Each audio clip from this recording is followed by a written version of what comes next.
Hello mga sir, good morning at andito tayo ngayon sa shop sa Montalban. Address nito mga sir ay 104 Imabini Street, Montalban. Yan, at ang gagawin natin dito mga sir sa PCX na to ay overheating mga sir. Kahit na hindi pa mainit, hindi pa masyadong gaano mainit ay nag-overheat na. Tapos ang lakas ng tagas, langis at coolant dito sa kanyang makina. Yan, tingnan nyo sa ilalim.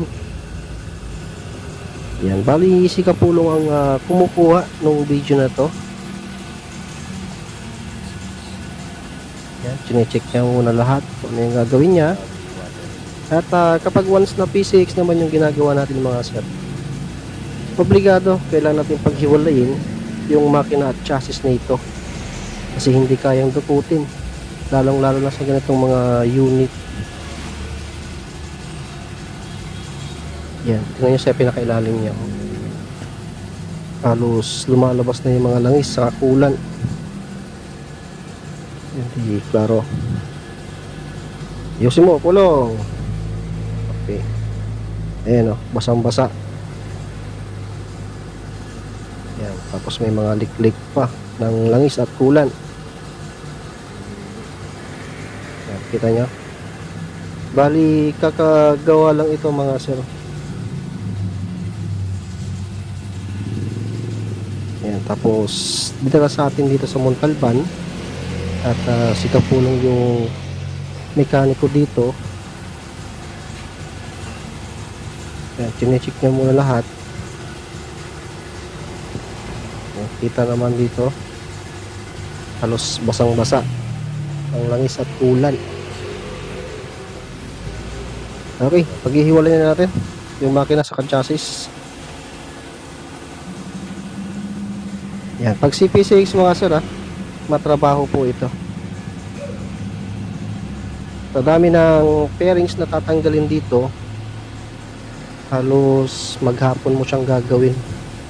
Nakadepende na lang sa diskarte mo kung paano mo kaagad makakalas. Pero pag baguhan pa lang tayo sa pagkakalas nito, asahan nyo maghapon nyo po yan gagawin. Siyempre iingatan nyo kasi yan, baka may mga mababaling clip. At ito na, napaghiwalay na nga ni Kapulong yung makina sa kanyang chassis. Yan, pagpasensya nyo na yung boses ko mga sir kasi ayun nga, may sakit. Yan, napaghiwalay na. Okay, ayan, nakita naman. Yan. Magpapalit tayo ng gasket dito mga sir. Tapos magpapalit din tayo ng sensor. Pati nga yung radiator nito mga sir, mayroon siyang konting leak. At lahat ng hose, radiator hose, lahat papalitan din natin yan. Okay, pasok Kapulong. Bago na ito water pump. Bago na water pump, bago thermostat. So nag-indicate pa rin ng overheat kahit di pa mainit. Paano pa painit?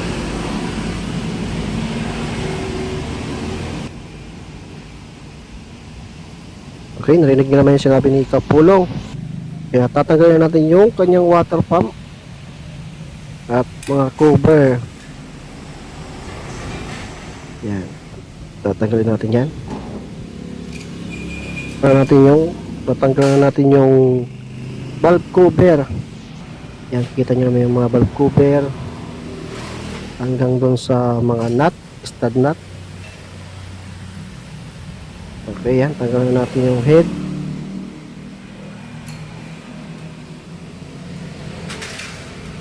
Tapos yung head niya mga sir, hindi natin wawalwalin yan, i-repacing lang natin yan. Yan, yung kanyang head.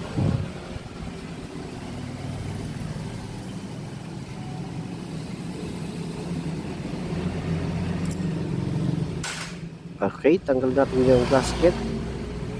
Basta kapag once na nagkakalas kayo nito ng mga sir, o nagkakalas kayo nito mga sir ng makina, ay napaka-importante yung sinasegregate natin.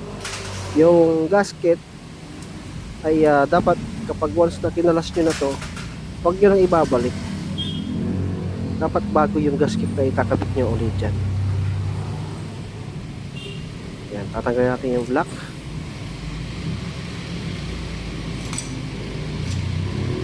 Yan, makikita nyo naman sa gasket niya mga sir na talagang overheat siya. Siguro nung ginawa ito ay hindi siya nireplacing sa 1,000 na sa repair or yung liha.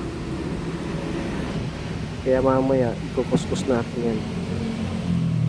Yung piston na yan, dilinisan din natin yan para sigurado talaga na mawawala natin yung issue nito na overheating. Ito naman yung dowel. Yan. Tapos lilinisan natin ito mabuti. Yan. Sa mga gusto magpagawa dito sa Montalban mga sir, pwede na kayo sumadya dito mga sir. Yan. Sinecheck na po din yung kapulong kung may gas-gas kasi normal naman talaga na kapag once na kinakalas natin isang makina ay sinecheck natin mabuti para hindi pa balik-balik or hindi tayo babakyab. At tayo narinis na ni kapulong yung isa at ang ginagawa niya ngayon ay ikukuskus niya yung block sa liha. 1,000 yung ginamit niya. Yan, medyo kulang pa. Yan, kailangan natin mahabol yan.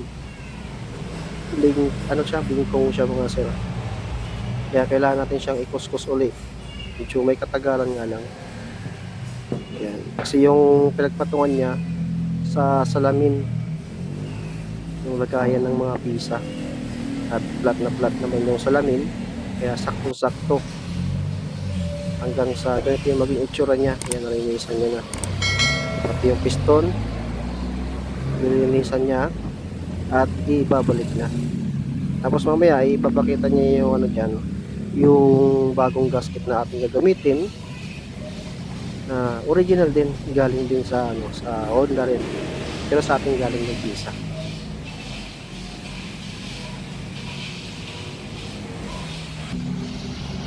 Ayan, ito yung bagong gasket na ating gagamitin. Yan, lahat original yung ating ginamit. Pati yung sensor mga sir, original din yung gagamitin natin. Sensor sa sa temperature. Yan, may kabit na yung yung base gasket. Dowel pin, huwag nyo rin kakalimutan yan mga sir. Para hindi ma-deform yung natin, yung block. Kasi kapag walang dowel pin, may posibilidad na na tumabingi yung block natin at sa taas baba yung piston, maaaring magasgasan kagad. Kaya yun yung purpose ng dowel pin. Tapos dyan din kasi dumadaan yung langis. Okay, nakabit na yung block. Susunod naman natin yung chin guide saka yung gasket, yung pinaka cylinder gasket natin. Kapag bago, huwag nyo nang lalagyan ng sealant kasi yung magiging ritaso nun kapag nahigpitan yan pupunta lang sa pupunta sa radiator,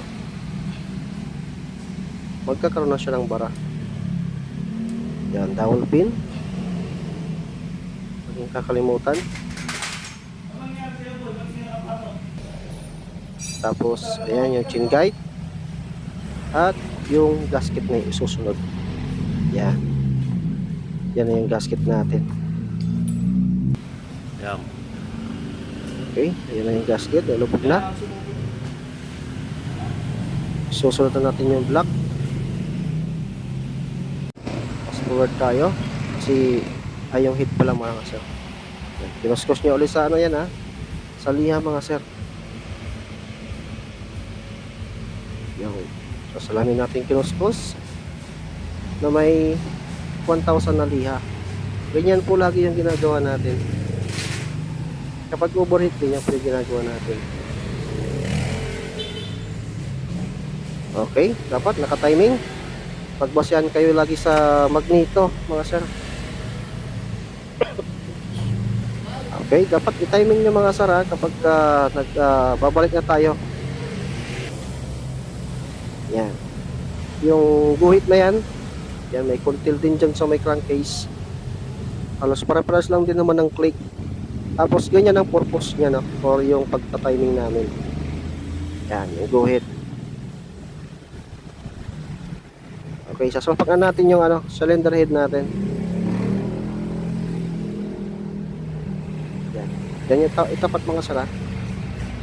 Yan, yung tinutukoy ni Kapulong. Yung pinapakita niya sa video.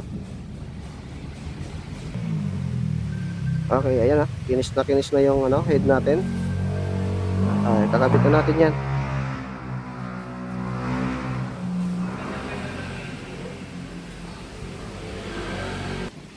Medyo mapusisi tayo talaga dyan mga sir. Okay, fast forward. Ayan, ikabit na.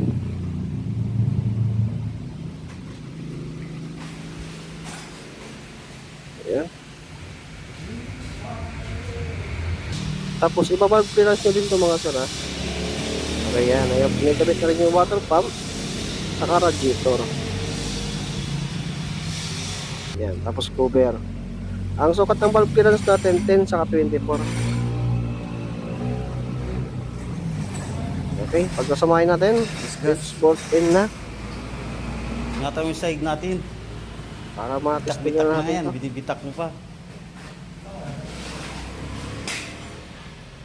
Okay, fast forward natin ulit siya para hindi humaba yung ating video.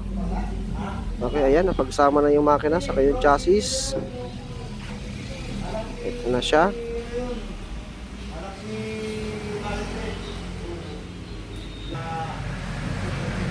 Okay, ayan, kabit-kabit na lahat. Ulan. Tapos checking.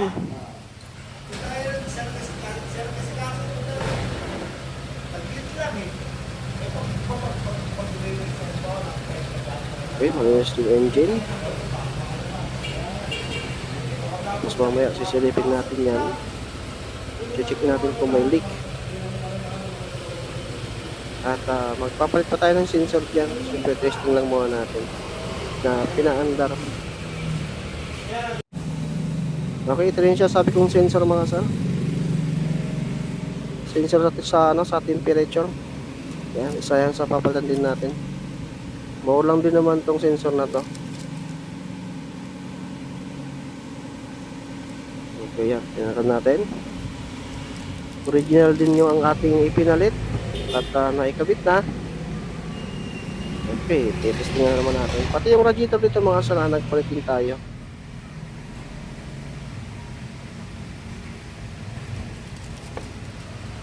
Yan yung ating pinagpalitan.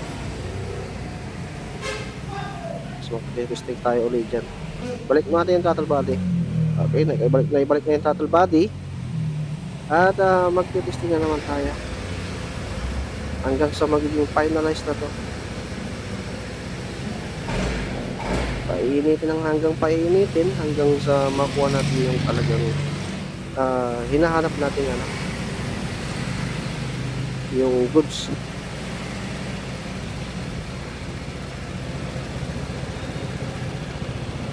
Okay. Sulitin natin sa ilalim. Yan, pinainit natin ang pinainit ng mga sara. Medyo hindi lang natin dinichi yung pagpapainit dahil hahaba yung video kasi natin dyan.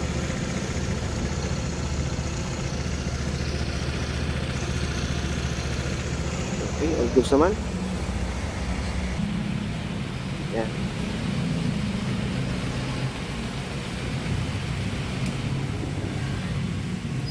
Tapos on natin. Kasi kusang lumalabas kasi yung mga sila, yung indicator kahit malamig din.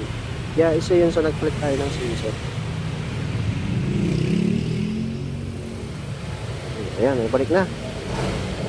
At all goods na, pwede nang makuha ng may-ari ng mga sila.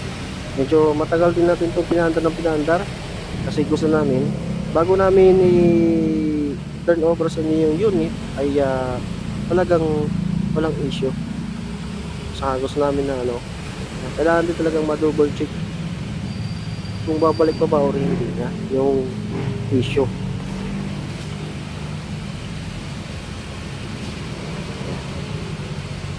Malawak yung face natin dito mga sir sa Montalban. Okay, dito na nagtatapos yung ating video mga sir. Sa mga gusto magpagawa ay sumadya na kayo dito mga sir. Okay, maraming salamat mga sir. Ingat.